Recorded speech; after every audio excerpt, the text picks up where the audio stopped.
February 17, 1944, the Japanese destroyer Mikaze was pulling troops from truck when Captain Kenma Isahisa spotted a massive silhouette on the horizon, and his gut twisted with dread because what loomed ahead was not just another ship, but USS New Jersey, the fastest and most formidable battleship in the world, and he instantly understood that his small destroyer was outmatched in every way, yet he gave the order for full speed ahead, hoping that Mikaze's light and nimble frame might offer a chance of survival, but the hope was futile, because the floating citadel before him was 20 times heavier, bristling with unimaginable firepower, and yet, despite its size, it was not only keeping pace, but gaining ground, and Isahisa knew there was no escape, so he made his decision. In an instant, he turned Mikaze around to face the monster head-on.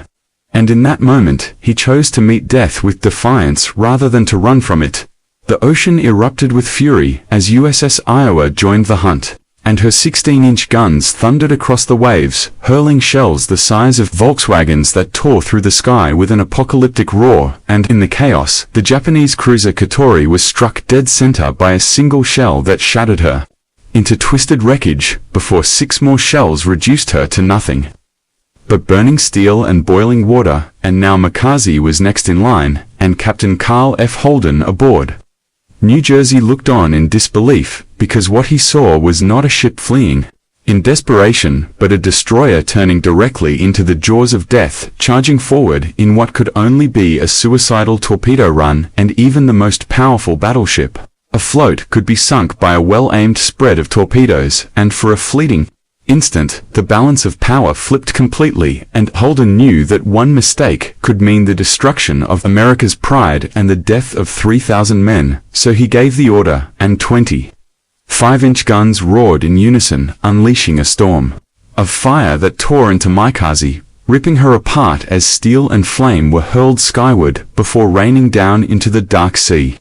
Yet even as her hull was shredded beyond recognition, the dying destroyer carried out her final command. A full spread of torpedoes shot into the water, their white wakes racing toward New Jersey like the fangs of death itself. New Jersey's engines howled as her full thrust of 212,000 horsepower was thrown into a brutal turn, and the battleship strained and heaved under the stress, proving in that desperate moment what it truly meant to be the fastest in the world. And on the bridge, alarms screamed, and men froze as the ocean itself seemed to tilt under the massive ship's maneuver, while below deck 3,000 sailors held their breath and prayed that steel and speed could save them from annihilation. And when the wakes passed astern, leaving New Jersey untouched, it was clear that Mikaze was gone, but the shadow of what almost happened lingered heavy over every man aboard, because the line between survival and destruction had been thinner than a heartbeat. The aftermath of World War II, the Soviet Navy was little more than a coastal defense force, a fleet dwarfed by the towering might of the United States Navy, whose aircraft carriers roamed the oceans with impunity, and to Soviet leadership, the sea was an afterthought, a barrier, rather than a battlefield, until the rise of Admiral Sergei Gorshkov, who in 1956 was appointed commander-in-chief of the Soviet Navy, and, unlike those before him, he recognized a truth that would shape the coming decades, that to control the seas was to control global power, and that the peace at Soviet Union could not remain boxed within its shores if it was to stand as a true superpower, and his vision was nothing short of revolutionary: to transform a stagnant coastal force into a global fleet capable of challenging American supremacy. But matching the United States ship for ship was impossible. American industrial base and naval tradition made that dream unattainable.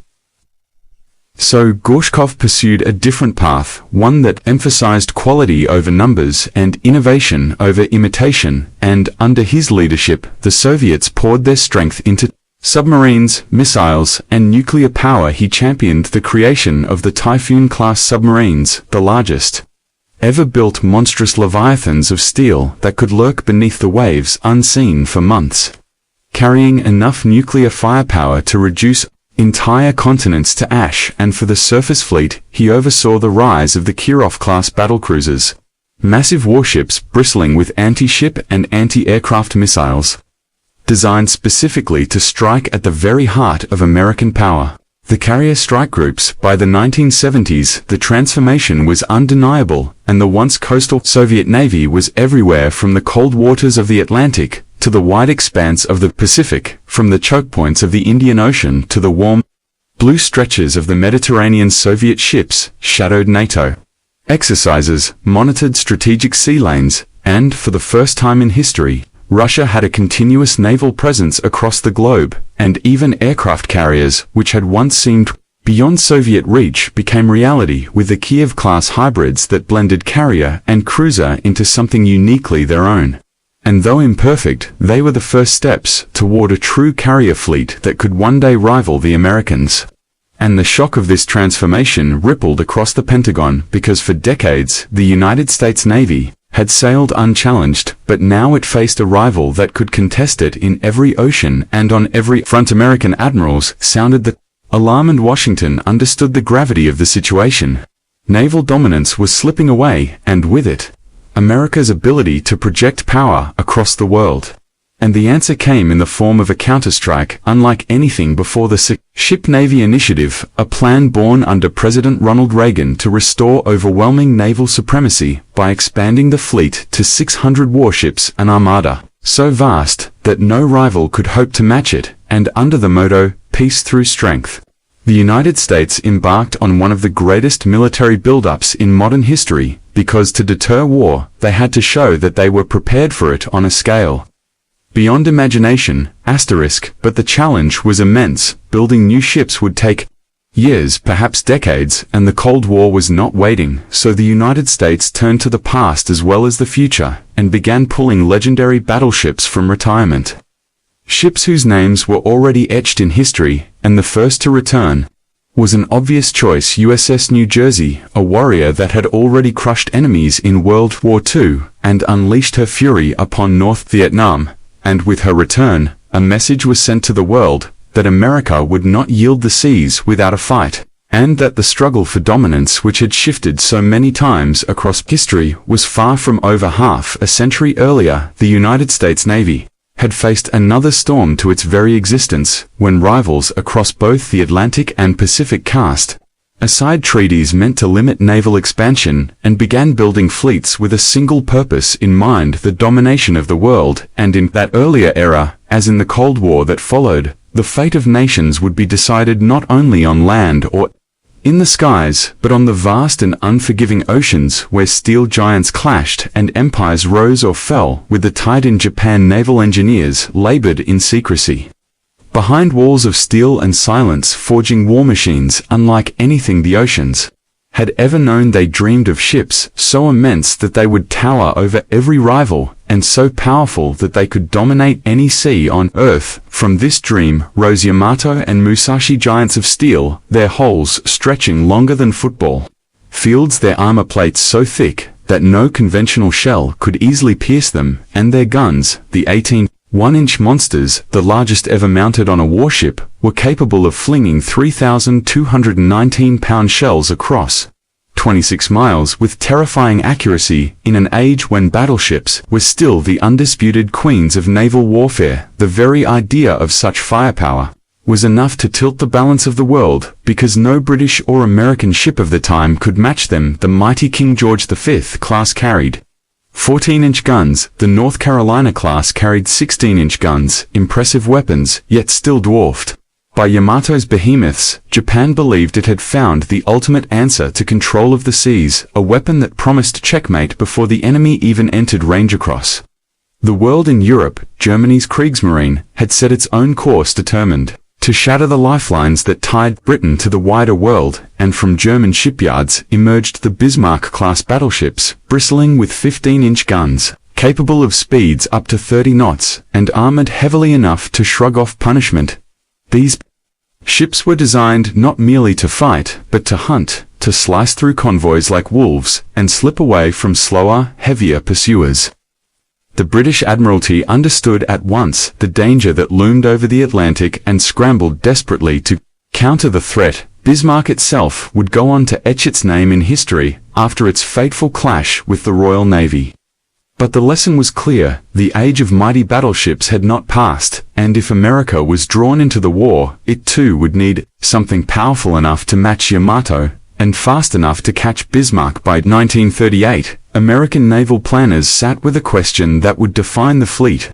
Should they build a behemoth that could trade blows with Yamato, or a hunter fast enough to run down Bismarck? The instinct might have been to build thicker armor, bigger guns, more weight to counter Japan's monstrous ships, but the United States chose a different vision. Speed itself would be the weapon, and from this vision emerged the Iowa-class, sleek, deadly fast, their long, sharp hulls, built to slice the waves at 33 knots. Faster than any battleship afloat, fast enough to keep pace with carriers, to dictate the terms of battle, to deny the enemy the ability to flee. They carried 9 16-inch guns that could hurl shells the size of cars with devastating force, and, unlike earlier generations, these guns were controlled by radar that could find targets in darkness or fog, turning the Iowas into long-range predators. Bismarck, they were clearly superior, faster, more heavily armed, and guided by better fire control. Against Yamato, they faced a terrifying disadvantage. Yamato's shells were larger, its armor thicker, and on paper, it could tear through an Iowa with ease. But naval warfare was not just mathematics. It was a contest of timing, of speed, of vision. With radar-guided accuracy, the Iowa could shoot first, hitting its enemy long before Yamato even realized it was in range. Armor alone no longer decided battle's strategy did, and here the American vision gave them an edge. Among the four sisters, Iowa, New Jersey, Missouri, and Wisconsin, one would stand apart as the swiftest.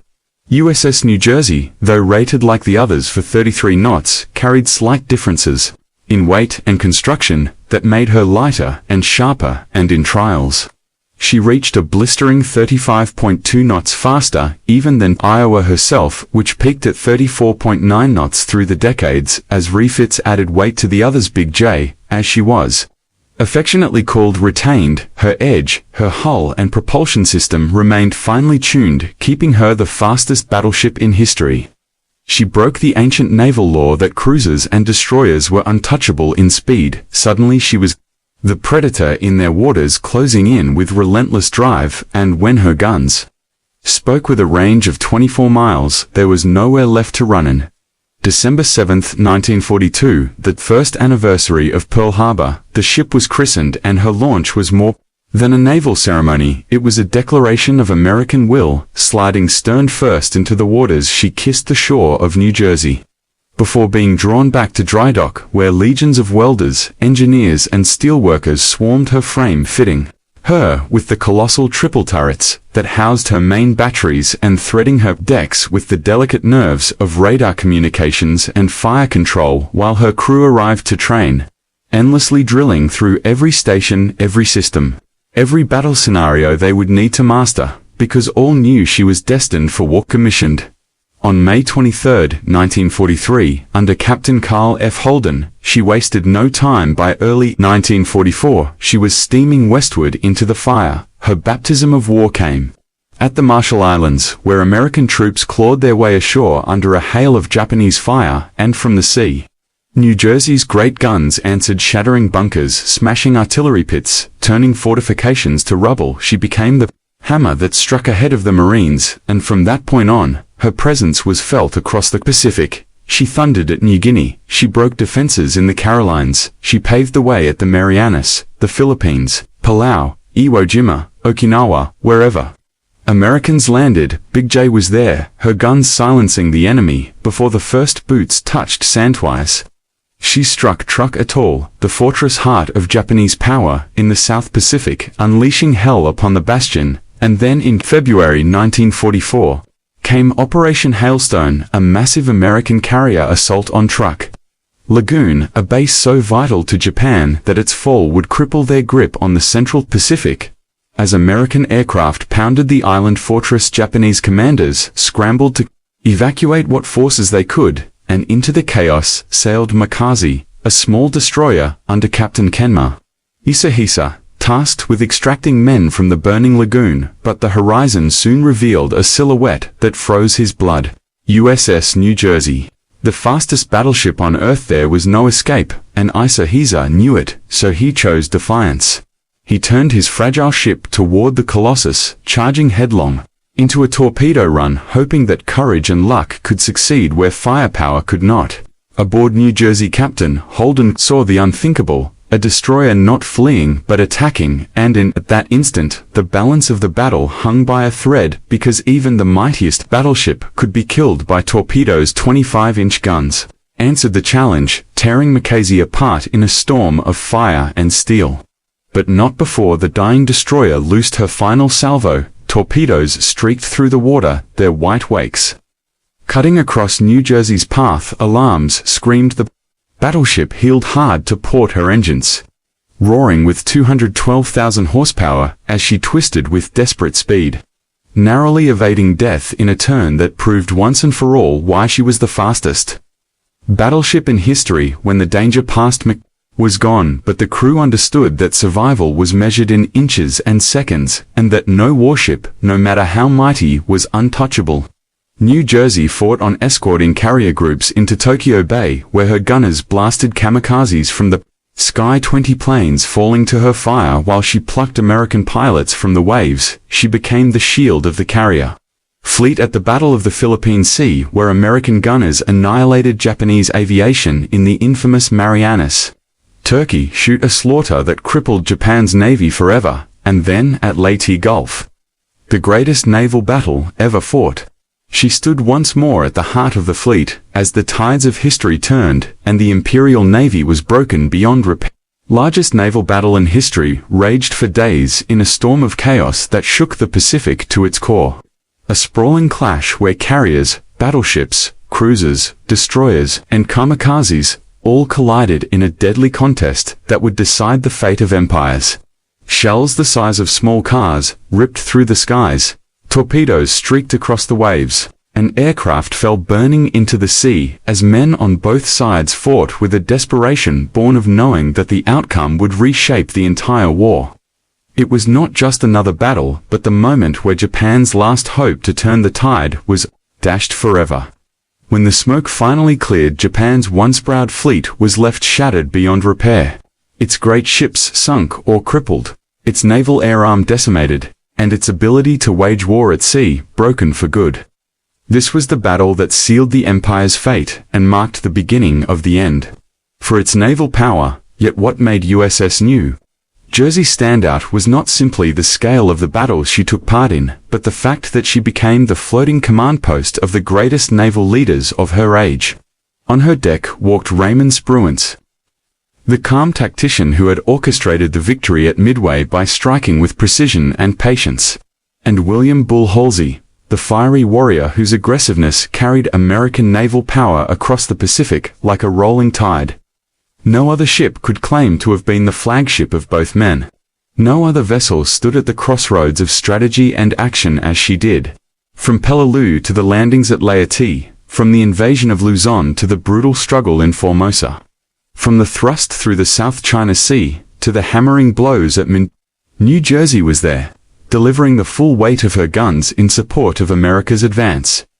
When the war ended, and the guns at last fell silent, she carried home thousands of exhausted but victorious troops, young men who had survived hellish years of war, and now stood on her decks gazing at the shores of their homeland. For a time, she rested. Her mighty hull, placed in reserve status as battleships, were dismissed as relics in an age of carriers and jets.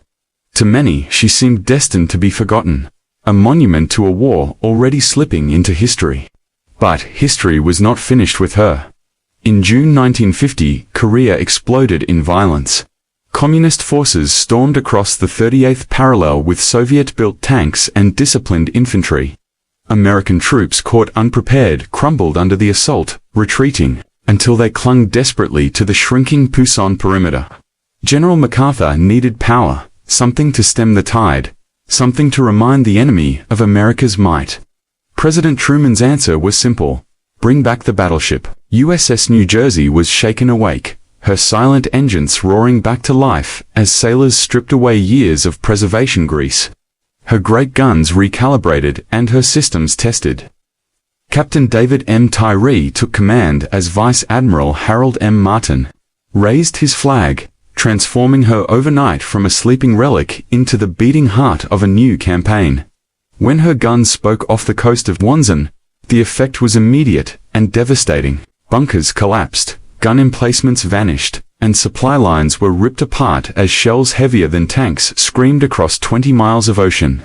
Wherever she appeared, enemy forces learned quickly to scatter inland, for no position near the shore was safe.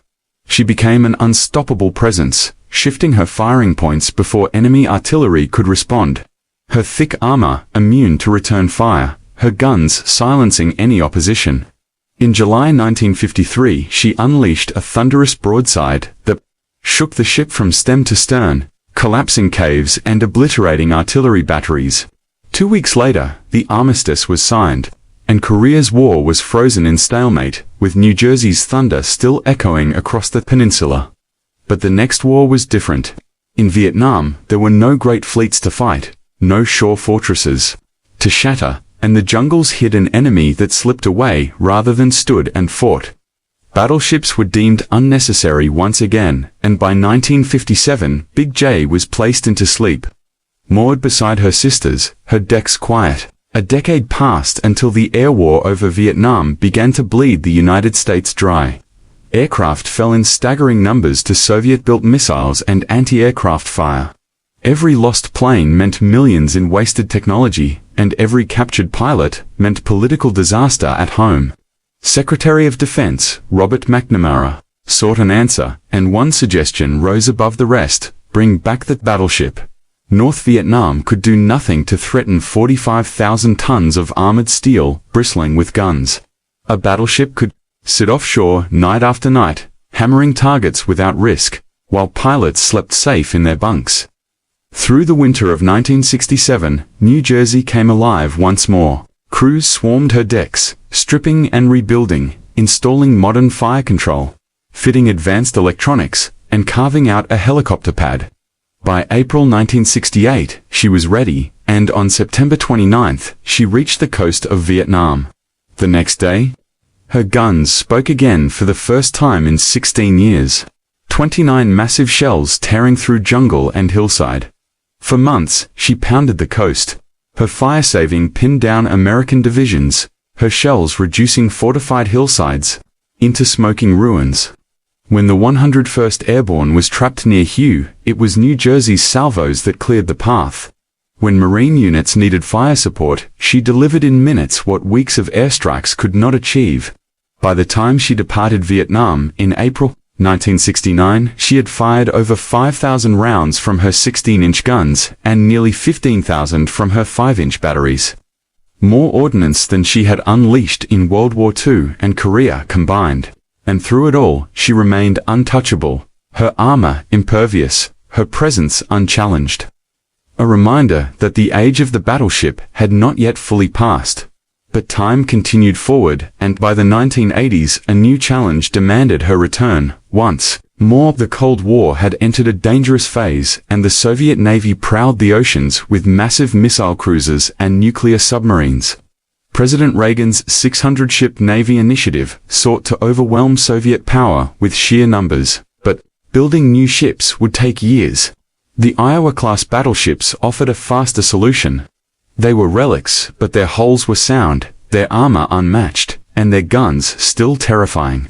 New Jersey was refitted for the nuclear age, her outdated batteries stripped away and replaced with phalanx defense systems capable of destroying incoming missiles.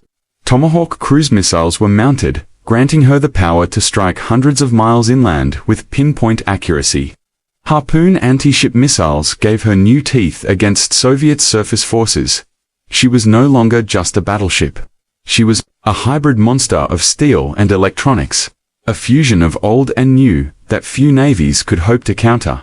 Recommissioned in 1982, she sailed once again as a symbol of American power. In Lebanon during the bloody Civil War, she made her presence known.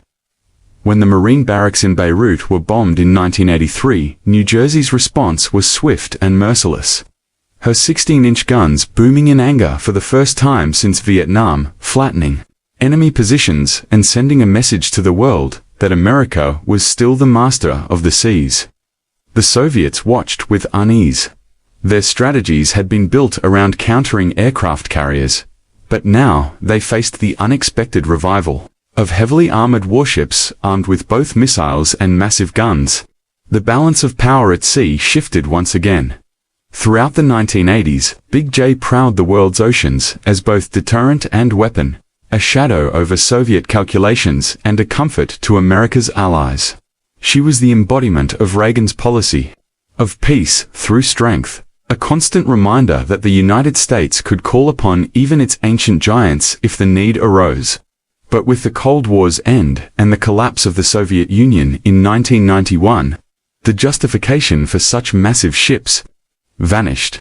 The cost of keeping them active became too great, and New Jersey was decommissioned for the last time.